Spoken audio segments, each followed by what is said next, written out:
Hello, podcast world, fellow horticulturists, lovers of plants, gardeners, family, and friends. Welcome to Shrubby Buddies, the podcast, friends with woodies for garden goodies. I'm host Matt Guthrie. And I'm host Tim Fleischer. Coming at you from Central Ohio, Zone 6B. We're just a couple of public horticulturists and certified arborists with experience in education, landscape design, gardening, retail, and wholesale. So grab a drink, polish your pruners, dust off that kneeling pad, and let's get down to business.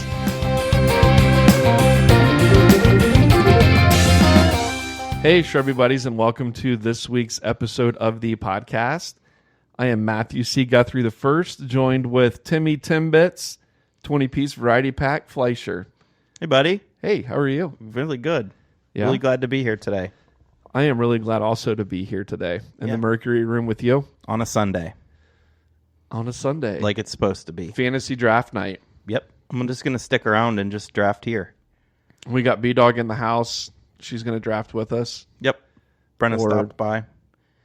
And Brenna brought us each a squash, a delicata squash, and a jar of corn relish homemade that we can fight over. And what's great is, like, you need to have visitors here more often, because last week I got a dozen eggs from Reagan. So if we just keep having visitors here, I can get, like, produce and whatnot. Well, you're going to have the corn relish because she already brought me a jar of corn relish. No, we can share it. Nope.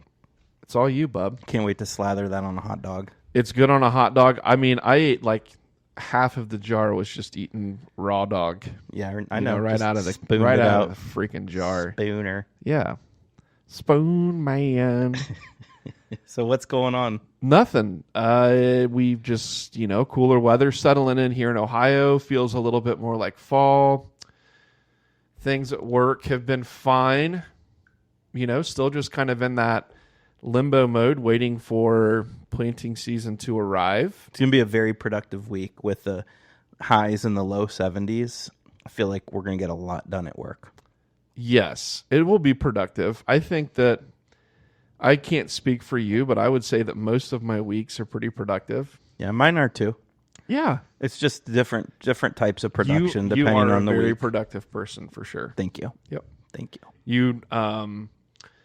You kill it on the PowerPoint presentations. I do. I hate to do. I put together a good presentation. You do, and I don't put together a good presentation. And it was brought to my attention from somebody and they were like, "Yeah, Tim said he does your presentations because you're just not very good at it."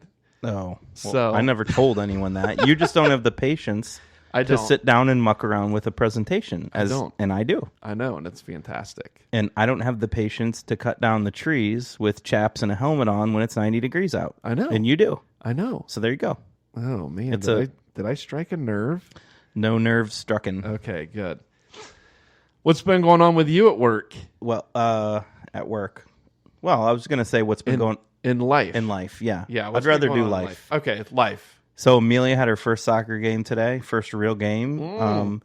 This team traveled up from Cincinnati, and they lost to Amelia's team 2-1. So put the smack down on them, eh? It was a good start, and they were not firing on all cylinders. So it'll be real fun to see what they do when they get into their midseason groove. And then also, we are less than a week away from the start of Buckeye football season. Number 3, Ohio State, welcoming in number 1, Texas Longhorns to the shoe. I'm so fucking excited. Dig 'em Aggies. Yeah, because, get out of here. We're not talking. I'm just kidding, dude. You got to remember the house that I come from. I know, okay? but they're not Longhorns fans. I know. They're Aggies fans. So. No, we hate the Longhorns. Good. Because I'm an Ohio State Buckeyes fan, and then followed by the Texas A&M. I'm a Texas A&M fan after that because of how I was raised. I know it. Right? But, so regardless, we never want the Longhorns to win. Doesn't matter who they're playing. Well, we're less than a week away, and so, the reigning national champions are taking on the number 1 Texas Longhorns because the Buckeyes won the championship last year. I was unaware of that. Yeah, so now you know. Thank you. Nothing's been going on in my life outside of work. Surgery hands getting better. I definitely overdo it. We were talking about that earlier. Got the test on the other hand done, and it came back as severe carpal tunnel. So I get the right hand done now. 2 surgeries. You're gonna be surgeries. You're gonna be a new man. What else is going on? That's pretty much it. That is really about it in my life right now. Cool. Not a whole lot. Good stuff. I need to get up to the cabin sometime. They put a new roof on the cabin, so they? yeah, need to get up there to that. Cedar shake shingles. I think it's a metal roof. Oh, yeah, with the metal roof. So. I love the sound of rain on a tin roof when you're trying to take a little siesta. I never really liked the rain until I walked through it with you. Gosh, I never really liked the sun ever. So there you go. That's your least favorite celestial body, the sun. Yes, it is. Oh, shoot. All right. Let's get on to the topic for the week. We're just going to do like a tree-centric topic here, moving into fall. Oh, fall is a great time for planting trees. We're gearing up for our fall tree planting, so we just figured we would do an episode for you all. We'll go over some stuff we've probably already hit on for tree selection, tree planting, and then we're just going to talk about some of the fun tree varieties that we are currently using and kind of digging on. And I think a lot of them we probably haven't talked too much about on this podcast. So that'll kind of be this week's format. So let's hashtag trees, please. Yeah, let's just dive right in on this. So hashtag trees are good. Trees, please. Hashtag touch trees. Hashtag peace, love, and trees. You're hitting me in all the right parts. Thank you. Fall and spring, Tim, and Yes. I would say fall being the best time to plant, right? Fall's the best time to plant, and it's my favorite time to plant Yeah. because you plant the tree. It's kind of like set it and forget it. You plant it properly, and you just leave it. Let the wintertime do its thing. Come next spring, if we don't have a real dry spring, you probably don't need to water that tree anymore. Yeah, and I would say even in the fall, like after you plant it, you'll want to water it in good. And Sure, just let things settle in. a periodic watering here or there through the fall. But as long as we're getting those typical fall rains, although our climate's been kind of funky with how that's going, but yeah, just kind of set it and forget it, right? Yeah. So the fall followed by spring, but fall's the best time to plant. Trees are dormant or going dormant. Transplant shocks minimized. The tree's not really doing a lot. So it can't react to that. So it's just kind of you put it in there and it's just chilling till the spring growing season. It gets the nice moist soil. The roots are still doing something. The roots are still growing. Sure. It gets that nice moist soil, and those tree roots can start to grow, and the soil stays wet through the wintertime, and then in the spring it comes out of dormancy, and the ground's already wet, and you're getting those nice spring rains, and set it and forget it. Do you have any keys for, like, what would be like your 3 major keys for planting the tree? Like if you had to do 3 things just right. Okay, so 3 things that I would do when planting a tree. The 3 main things would be making sure that my hole is wide enough. A nice wide hole. I would rather the hole be wide than deep. Like a good wide hole. So dig a nice wide hole, like 2 to 2.5 times the size of the root ball, if you're able to. Yep. I don't always do that, but that's typically what we're shooting for. Finding the trunk flare on the tree. So really excavating away the soil from the tree down past the graft union, and really finding where those roots are kind of flaring out from the tree. Yeah, because when you buy a tree, typically it's going to look like a telephone pole sticking out of the ground. And what you want to do is, it's no bueno at all. You want to find that buttress, if you will. I will. Where the trunk starts to flare out. Mm-hmm. And you need to uncover all the media that came in that pot with that tree. You need to uncover that flare, right? Yeah. And then that's where planting depth, your 3rd key, comes in, right? Yeah, so because you want that root flare to be even with the ground. So you want it to be ground level. So a lot of times your hole isn't going to be very deep. Sometimes, like when we buy these 15-gallon potted trees, you think, oh, my hole's got to be 18 inches deep. But by the time you knock 4 or 5 inches of soil off of that tree to get down to the root flare, mean, you're only talking about having to dig down a foot maybe. Yeah. But you're wanting to dig that thing nice and wide. So planting depth, width of hole, and making sure you find the trunk flare are my 3 keys to planting success with the trees. I think if you do those 3 things the proper way, you're well on your way to planting a tree that's going to be successful moving forward. For sure. For sure. Now, we get the hole dug at the right width, depth. We find the trunk flare, the root flare.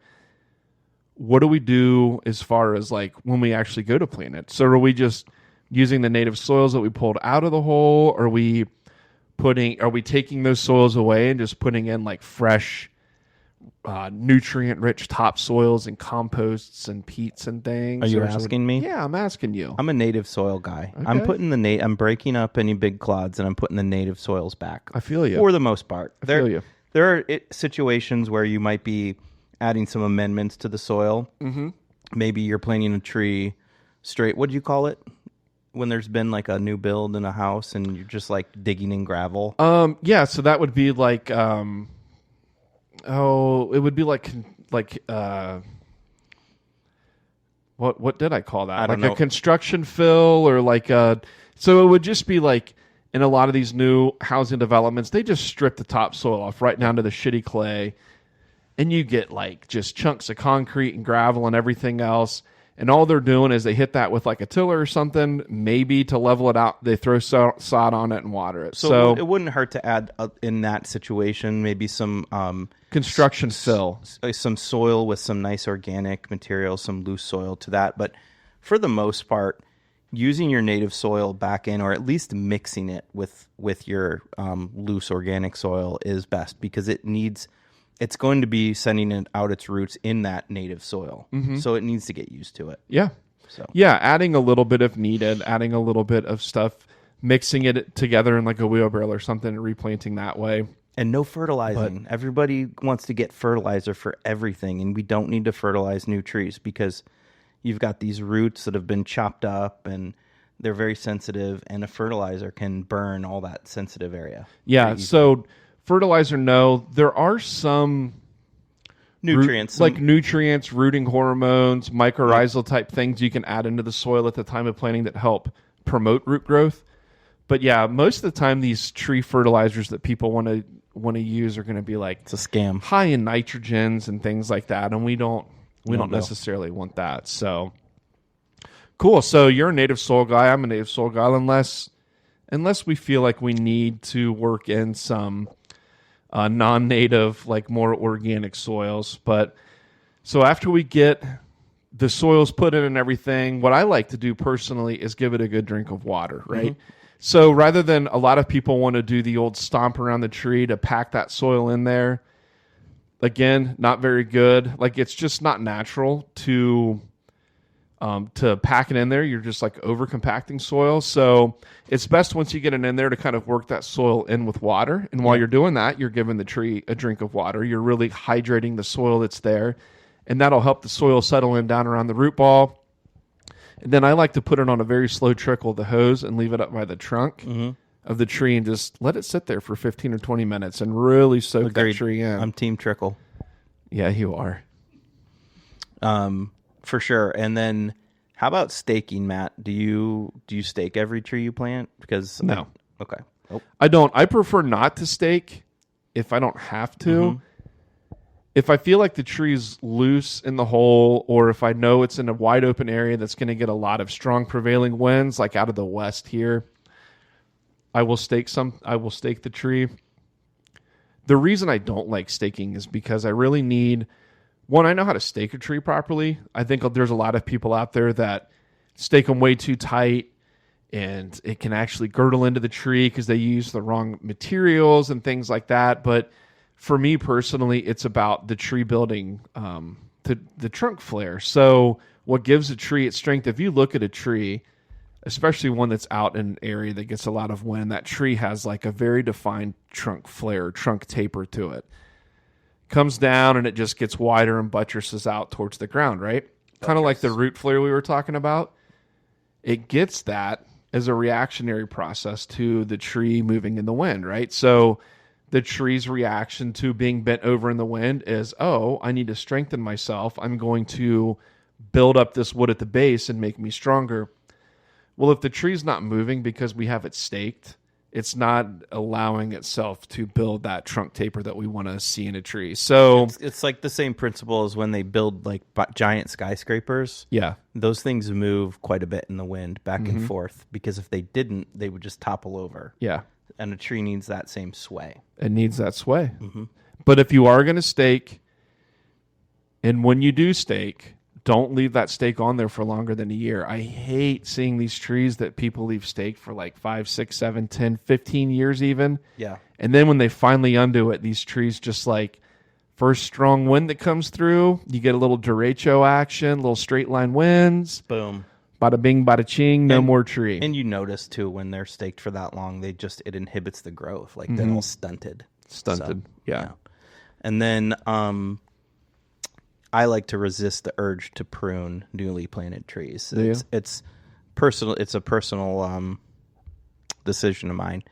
It's great to prune young trees once established, and there's a lot of great reasons to prune them, and that's not what this talks about. But don't go cutting on your tree too much when you first plant it. It's okay to remove some broken branches, a dead branch, perhaps there's a crossing branch that's just really ugly, but for the most part, leave that thing alone. Leave her alone. Leave all that crown on there that you can. Let nature for guide a few you. Seasons. Yeah. Yeah. And then what about selecting trees, Matt? You're the garden center guru. Do you have any tips for that? With tree selection, so I always like to try and find the smallest tree that I can. A lot of people have this idea that they need to get this big 2, 3, 4 inch caliper Bonner burlap tree for this like instant gratification. And maybe in some situations that's okay, but in most situations that I personally have encountered, finding that 15-gallon, 10-gallon, even 7-gallon tree is a really nice sweet spot for a tree. It will respond to the transplanting like really well. It really roots in nice and just starts taking off. Whereas these 3 and 4 inch trees or 2 inch trees, they put so much energy into their roots for so long that you don't see a lot of crown growth. You don't see a lot of crown growth. So my recommendation to people would be, don't get hung up on bigger is always better. Finding some of those smaller trees is definitely the way to go, in my opinion. Not to mention they're just easier to move around and easier to plant. Like, you really need equipment and a big truck or trailer for some of these large B&B trees, but a 15-gallon pot, depending on tree species and what it is, a lot of times you can slide those guys into the back of a minivan or a station wagon type thing, if it's like a smaller tree, but it's usually easier to figure out a way to get those guys home. But we're also looking for like strong central leader in the tree. If we're planting like a maple tree that's typically going to have that strong central leader in it, or an oak or something, we want to find one that has that leader there. We're not having to prune stuff away from it to create that leader. Now, most trees are going to have a strong central leader. There are some exceptions, though. Maybe some of your red buds aren't going to have it. Or a weeping tree. Or like a weeping tree. If you find a weeping tree with a strong central leader, don't choose that one. Yeah. Like I said, there are some scenarios and situations where you're not going to look for that strong central leader, but in most cases, in this case, it's a scenario. Yeah, it's in this scenario, yeah. And then I like to do the old wiggle wobble jiggle test. Mm-hmm. You know what that is? Is that something that you do in the bathroom when you get done peeing? Yes, but it also applies to purchasing trees. Okay, yeah. Okay, so here's the thing: like, the tree has a lot of parts above the ground that you're going to look at and be real critical of, but that stuff's going to like take care of itself. It's very important that you buy a tree with a good root system. Mm-hmm. So, kind of like hold that pot still and kind of shake it around a little bit. And if the tree is moving around in the pot, like coming uprooted, that's not good. You don't want something that's not been rooted into the pot real well. So If it's wiggling, jiggling, and wobbling in the pot, find a new specimen. Find a different one. That just hasn't had time to root into that pot. And don't be afraid either to pull the plant out of the pot or dig down in the soil of the pot to see where that root flares at. 'Cause sometimes these things are 6 inches below the surface of the soil. You're the consumer. Yeah. And this is a product you're thinking about buying. This isn't Trivana. Yeah. Like, there, you got it in there, Tim. I know you've been dying to say Trivana. Well, I mean, for the most part, when we buy something as a consumer, like we buy a car, we can go to the car dealership and we take it for a test drive and we mess around with it and we press the buttons. We make sure everything works and it's right.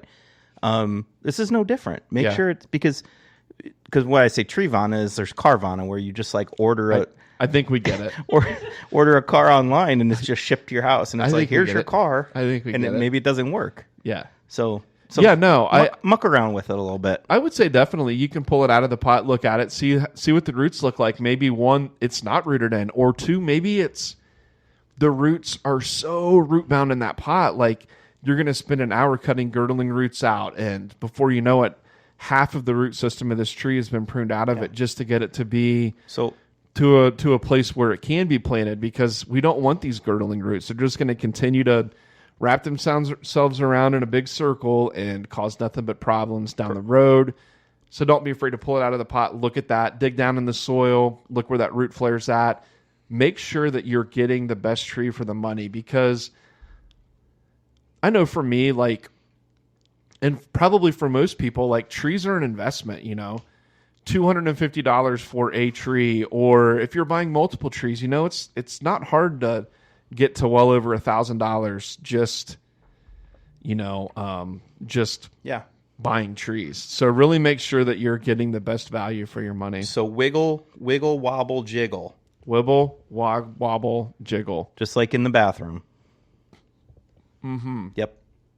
All right, let's move on to some trees. You want to talk about some trees? So yeah, there's some trees. We are going to just do a little overview of some trees till we run out of time. Trees that we think you might like to plant in your landscape, things that we've been using some lately, things that we've seen and we really like. Yeah. So, and I think some of these may not be the easiest trees to find, but they're out there. Yeah, if you look, you can find them. They're just not going to be at I don't think anything Home Depot and Lowe's. Super duper rare. You'll have to go to some of the bigger nurseries to find them. But Sure. So.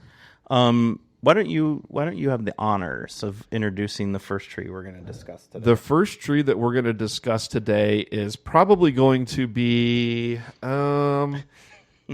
what's so funny? Can you get that out of there? Do you want me to get it away from there? Yeah. Okay. So the first one I'm going to talk about is flamethrower redbud. So we talk a lot about redbuds. I don't know if we've mentioned flamethrower or not, but this is a newer cultivar of redbud that I'm seeing more and more of. But it's your redbud, 20 foot tall, 20 foot wide, cultivar of our native redbud, but it literally looks like it's on fire. It's got these like dark burgundy leaves that kind of fade to these oranges and yellows, and it really looks like it is on fire. So flamethrower redbud, great one, pink flowering in the spring. I like it because it's got an improved form from the Rising Sun redbud, which I think that one's played out. The crown on that gets real weird and heavy. This has a really nice like floppy redbud texture to it. Yeah. And it doesn't have, it's not quite as colorful as in like showing so many colors at once, but it does just look like it's on fire. Especially when the sun hits it just right. I know when we did the Enniswood episode, Megan, your wife, has one planted kind of there in the open, right as you're pulling into Enniswood. Mm-hmm. And as we were walking up the path, I remember looking at it, and the sun was hitting it just right, and it was. You were like, Megan, your tree's on fire. I did. And I was like, just call 911, get the ladder truck. Flamethrower redbud. And she's like, oh, Matt, calm down. It's just a flamethrower. We don't need a ladder truck for a 6-foot tree.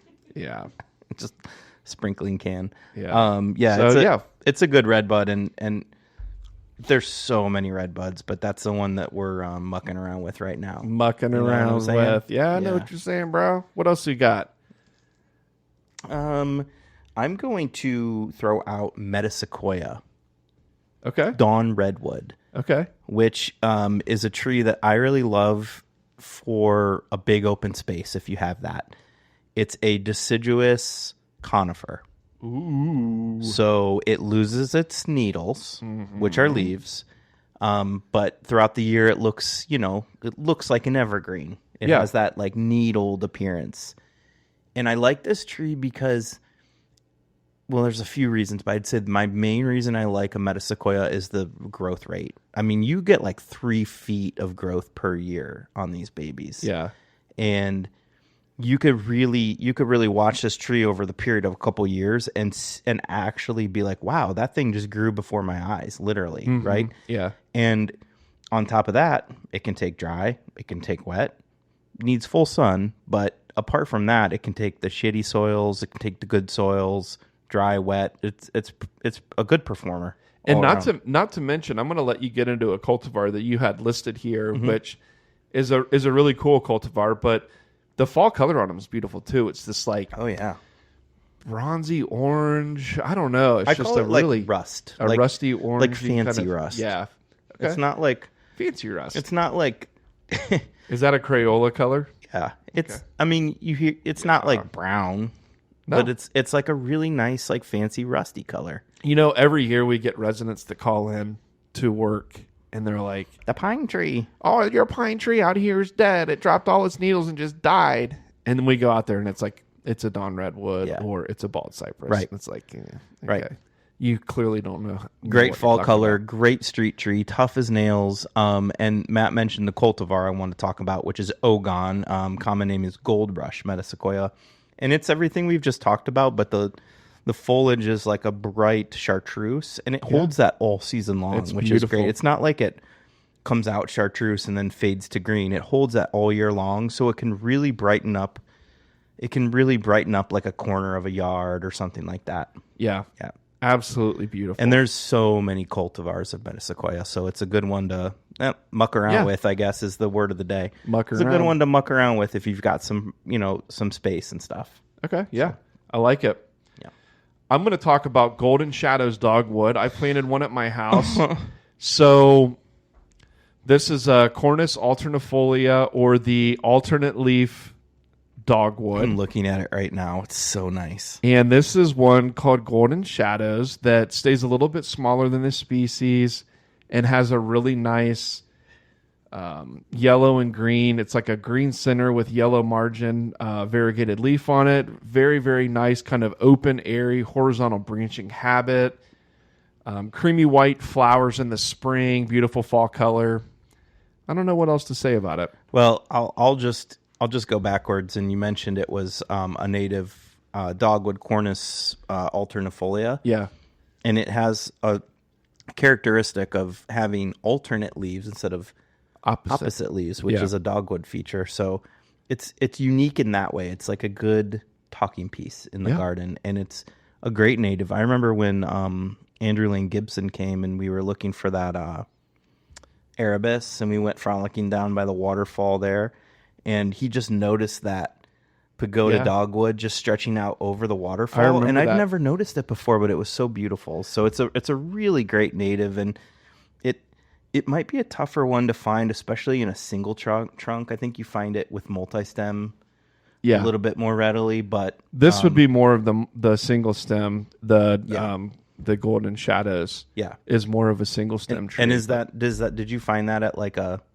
I found it at a wholesale nursery that supplies retailers here in Central Ohio. So I think it's one that there again, if you look, you could find it. It's not going to be at all of your retailers, but if you look hard enough, I think it's out there. You've got it like tucked up in this little nook here, and it's just like it's loving life, and I'm loving it. And it's loving you harder. Can't wait. All right, man. Golden Shadows dogwood. All right, I'm gonna go with like a big goofy one. Do it. Carya illinoinensis, or hardy pecan. And this is one that wouldn't have been on this list had I not been near a few of these this past week at work. Okay. And I'm talking about back there by the prairie, off of Tullymore by Sam's house. Mm-hmm. There's 2 along the fence there. Oh yeah, and they're just gorgeous trees. And so they're Carya, so they're related to hickories. That by Bird Dog's house? That by Valerie Bird Dog's house. Hi, Valerie. Hey, Val. Thanks again for those sweatshirts. I love mine. I can't wait for sweatshirt weather. Yep. Anyhow, just a cool texture on this tree with these like pinnately compound leaves that cascade down and make like nice dappled shade. And then the bonus is if it's doing well and it grows, it's going to create pecans. And who doesn't love a good pinnately? Pinnately? Yeah. Pinnately compound. Yeah.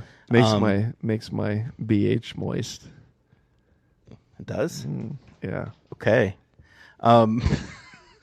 Yeah, so I think this is a great shade tree if you have a lot of space, the hardy pecan, and I just think it's cool. Like, hey, I got a pecan tree growing back there. And they're a little slow to get going. I mean, they're not going to grow the fastest, but we've got some nice specimens in Dublin. They're just freaking gorgeous. Yeah. So beautiful trees indeed. Yeah, and some really nice large specimens near the entrance of the Dawes Arboretum if you make it there in Newark, Ohio. Oh, very nice. Yeah, didn't realize that. Real big ones. Very nice. Yep. Cool. So I'm going to talk about Cinnamon Girl Maple, which is a cross between Acer griseum, or our paperbark maple, and Acer maxowitzianum, which is Maxowitzianum. Nico maple? Mm-hmm. Yes, Nico maple. So a cross between a Nico maple and a paperbark maple, but this is a really cool one. Trifoliate leaves, really tight, cinnamon colored, exfoliating bark as the tree matures, 20 foot tall, 20 foot wide, just beautiful branching habit. When it doesn't have its leaves on, it's gorgeous the way the branches are. Beautiful fall color on it. Like I said, the bark, spectacular. So Cinnamon Girl Maple is definitely one you should put on your list. A great tree for, I don't know, the corner of the house, out in front of the house. It's, I would say like a small to medium sized kind of ornamental tree. I've been a sucker for these since the beginning of my time as a budding horticulturist for paperbark maples and the Cinnamon Girl and the like. Yes, absolutely. Very good one. Yeah. What else you got? Was it my turn? Yeah, it's your turn. All right, I'm going to throw another goofy one at you. And this one may be one of the ones that's harder to find. But if you find it, get it. Because it's going to gain popularity. Mark my word. And this is X. Chitalpa tashkentenensis. I don't know how to say the... let me try that again. Tashkentenensis. I like it. And I like it's not how you say it, it's how you spell it. That's true. So it's an interesting species of tree, the X. Chitalpa. If it starts with an X, that means it's an intergeneric hybrid, which is... Ooh. Which, just a quick botany lesson, that's not the most common thing. There's hybrids out there where they like hybridize a maple with a maple to make a new hybrid maple, or an oak with an oak.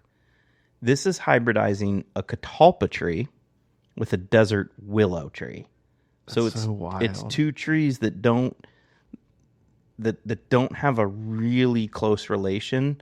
Somehow they did it with one another, and they've created some new children. I'll be honest with you. The first time you talked about Chitalpa, yeah, when you're like, "Yeah, I got to go check on this Chitalpa tree," I'm like, "Dude," I was like, "Why don't you just say it right? It's a catalpa." And you're like, "No, it's Chitalpa." And I'm like, "No, it's catalpa tree." And you're like, "No, really? Like, this is what it is." I thought you were just being a shyster. I know you are. Then I'm like, "Oh shit, you're right. It is."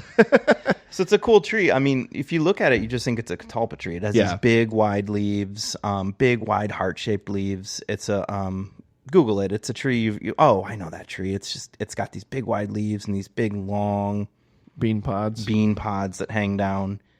And this one does too. But instead of the typical white flower that a catalpa has, it has a pink flower, like a nice soft pink, and it blooms like crazy. And actually, it bloomed in the spring. Mine did. And it's blooming again now. Yeah. So it's like a repeat bloomer. But the other thing that it does, so similar to the metasequoia, is it grows fast. So if you're looking for just like, I want a nice tree, but I want to like enjoy it in my lifetime, this is one that's going to put on some growth for you. And I'm talking like, no shit, 4 feet of growth a season. I love it. Is what I've observed. That's awesome. With the X. Chitalpa. Pink Dawn is the cultivar. cultivar. Mark his words, peeps. Mark it. Get them now before they're hot. So check one of these Once they're out. hot, you can't find them anywhere. And they might even appreciate a tad bit of shade, but not too much. And other than that, they're pretty tough trees. Yeah, I would imagine like being like catalpas are pretty damn tough. You know, they're like a weedy type tree. Ain't that the truth? Yeah. Oh, I see what you did there. You're so funny. She didn't mean to do it. Oh God. Autumn Treasure Hop Hornbeam. This is one we've talked about in the past. So this is a cultivar of our native hop hornbeam, Ostrya virginiana. It's just going to be a little bit smaller than the native one, a little bit narrower, and it's going to have like a more X-current type shape to it, a stronger, more dominant central leader that's going to kind of give it this taller, narrower look. But it gets the really cool hop fruit seed pod things on it. This time of the year, they're just dangling there. Beautiful fall color. I don't know. I think the big thing with this one that they at least advertise is that it drops the leaves more consistently. Okay. Because the hop hornbeams are infamous for turning yellow and then holding on, like dropping some leaves, but then the leaves turn brown and like holding on to some of its leaves longer, and the leaves tend to drop more quickly. Okay. So you don't have like a dirty looking tree. Yeah. So I think that's another one of the things that this one is advertised for. Okay, cool. So, yeah, I mean, so if you're looking for like a native R type tree to use as an ornamental tree around the house, or even as a great street tree, this would be a good one. It loves for you. dry soil. It can handle the drought really well. I've seen it doing really well in Dublin as a street tree. We've got it growing on our patio at home, straight out of gravel. Yeah, pretty much. So, yeah, gravel and compacted clay soil. So, Autumn Treasure hop hornbeam, Ostrya virginiana, Autumn Treasure. And then I'm gonna take a peek at this list. I'm gonna do one more, Matt. Just one more? Yeah, I'm feeling one more. Okay. I'm feeling like you do one more and I'll do one more. I don't. And then we'll. I don't want to sensory overload our listeners. Oh, today. for sure. Yeah. I feel like, and we'll keep this list so that we can hit on some stuff later on. Yeah, it's so difficult. Do I want to go her or her? You pick. Either one of them are good. All right. I am going to go with Heptacodium. Okay. Heptacodium myconioides, 7 sunflower tree, I believe is the 7 sunflower tree. We've talked about this one before, and it's nothing new, because if you drive around neighborhoods, you see really old ones. Like, they've been around, but I think they've regained popularity over the last decade, right? I would say so. And I think the coolest thing about Heptacodiums is that they bloom in September, which, try to think of a tree that's just blooming big, beautiful blooms in September, and I'll wait. And it's a pollinator magnet.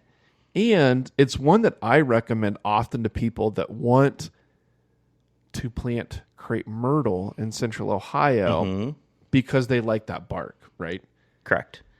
And this is going to be the closest thing that we have to crepe myrtle. Right. And the big flashy blooms. The only thing is the big flashy blooms on this one are going to be white. It'll be like a white, imagine a white crepe myrtle. Yeah. Right. So maybe they'll do some breeding on this one and get us some bright pinks. Yeah, there we go. But it's a pollinator magnet. I once saw 67,000 bees.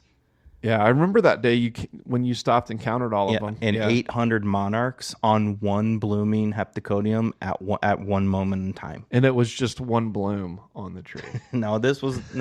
Don't one bloom. Hey, don't exaggerate. Okay, I'm sorry. This was on one tree that's about 12 feet tall by about 12 feet wide at one time. Okay. But I apologize. Things are covered in blooms, and it's so cool to see in September. It's like you feel you're in an alternate universe. And then when those blooms are done, they turn like a deep burgundy red, like the seed pods do.